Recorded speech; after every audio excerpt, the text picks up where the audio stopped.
Chapter 12. Dream Catching. The big friendly giant put the suitcase on the ground. He bent down so low that his enormous face was close to Sophie's.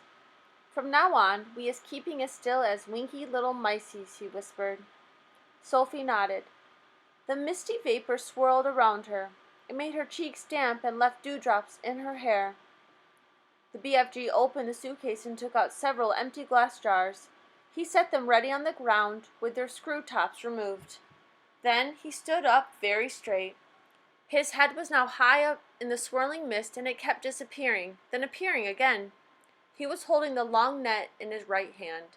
Sophie, staring upward, saw through the mist that his colossal ears were beginning to swivel out from his head. They began waving gently to and fro. Suddenly the BFG pounced. He leaped high in the air and swung the net through the mist with a great swishing sweep of his arm. "Got him!" he cried. "A jar! A jar! Quick, quick, quick!" Sophie picked up a jar and held it up to him. He grabbed hold of it. He lowered the net. Very carefully he tipped something absolutely invisible from the net into the jar. He dropped the net and swiftly clapped one hand over the jar. "The top," he whispered. "The jar top, quick!" Sophie picked up the screw top and handed it to him. He screwed it on tight, and the jar was closed.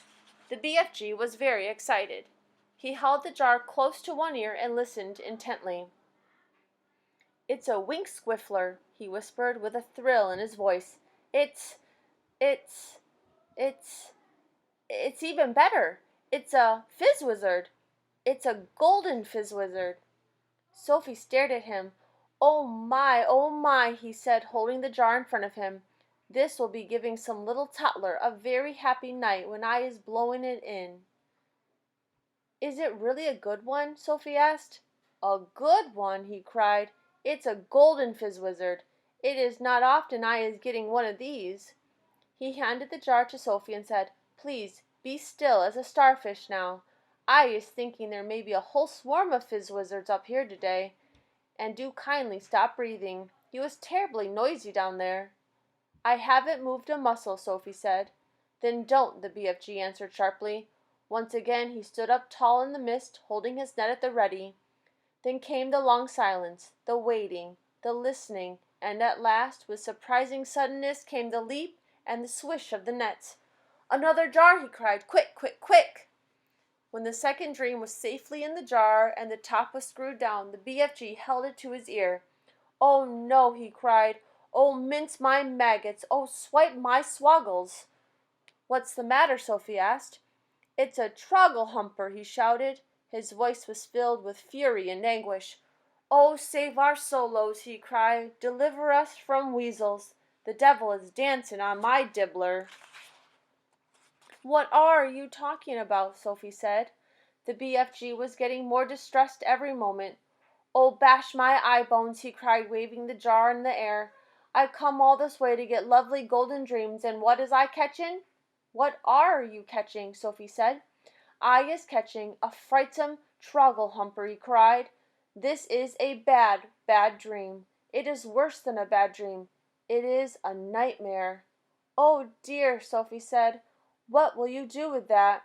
"I is never, never letting it go," the BFG cried. "If I do, then some poor little toddler will be having the most curdling time. This one is a real kicksy bog thumper. I is exploding it as soon as I get home." "Nightmares are horrible," Sophie said. "I had one once, and I woke up sweating all over." "With this one you would be waking up screaming all over," the BFG said. "This one would make your teeth stand on end. If this one got into you, your blood would be freezing to icicles and your skin would go creepy across the floor." "Is it as bad as that?" "It's worse," cried the BFG. "This is a real wopsy grob switcher." "You said it was a troggle-humper," Sophie told him. "It is a troggle-humper," cried the exasperated BFG. "But it is also a bog-thumper and a grob-switcher. It is all three riddled into one. Oh, I is so glad I is clutching it tight. Ah, you wicked beastie, you," he cried, holding up the jar and staring into it. "Never more is you going to be bunk-doodling the poor little human beanie toddlers." Sophie, who was also staring into the glass jar, cried out, "I can see it! There's something in there!" "Of course there is something in there," the BFG said. "You was looking at a frightsome troggle-humper. But you told me dreams were invisible." "They is always invisible until they is captured," the BFG told her. "After that they is losing a little of their invisibility. We is seeing this one very clearly." Inside the jar, Sophie could see the faint scarlet outline of something that looked like a mixture between a blob of gas and a bubble of jelly. It was moving violently, thrashing against the sides of the jar and forever changing shape. "It's wiggling all over the place," Sophie cried. "It's fighting to get out. It'll bash itself to bits." "The nastier the dream, the angrier it is getting when it is imprisoned," the BFG said. "It is the same as with wild animals. If an animal is very fierce and you is putting it in a cage, it will make a tremendous rumpeldumpus. If it is a nice animal, like a cockatoodle or a frogglefrump, it will sit quietly. Dreams is exactly the same. This one is a nasty, fierce, bog-rotting nightmare. Just look at him splashing himself against the glass." "It's quite frightening," Sophie cried. "I would be hating to get this one inside me on a darksome night," the BFG said. "So would I," Sophie said.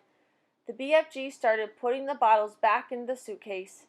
"Is that all?" Sophie asked. "Are we going?" "I is so upset by this troggle-humping, bog-thumping grob-switcher," the BFG said, "that I is not wishing to go on.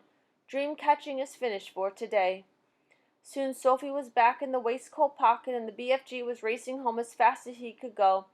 When at last they emerged out of the mist and came again onto the hot yellow wasteland, all the other giants were sprawled out on the ground, fast asleep.